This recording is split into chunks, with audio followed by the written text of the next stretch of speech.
Postcard, New Territory. Chelsea, a 20-year-old prep cook in a health food restaurant, recalls her first solo trip. I flew from Connecticut to Montana, where I stayed for a week. I had just turned 19.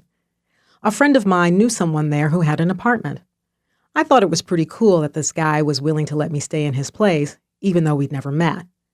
I guess having a mutual friend was enough for him to trust me in his apartment, and for me to trust that I'd be safe there. The morning of my flight, I was nervous. I had never flown alone before. My mom offered to stay with me until I got through the security check.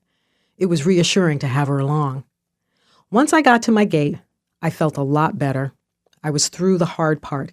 It was unbelievably difficult at 5:30 on a Sunday morning to take off my shoes, belt, and coat while carrying a duffel bag stuffed with a week's worth of clothing and not drop anything.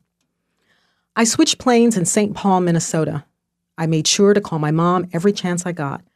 I'm the fifth of 7 kids in a close family.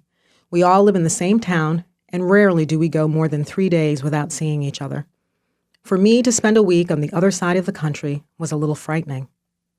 My week in Montana passed quickly. I went shopping, to museums, took lots of pictures, and drank lots of hot chocolate.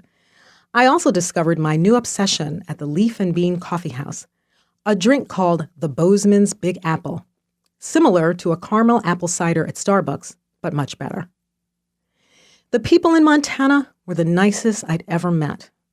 Every shop owner wanted to talk to me, and not just the, "Hi, how are you today?" you get at the register. It was the kind of talk that started with, "Boy, you sure have a funny accent.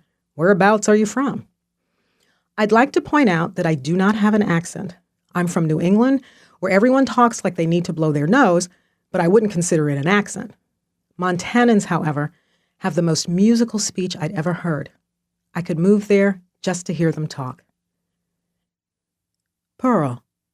In the changing weather of life, rather than drift with the currents or be cast about in storms, be the wind at your own back.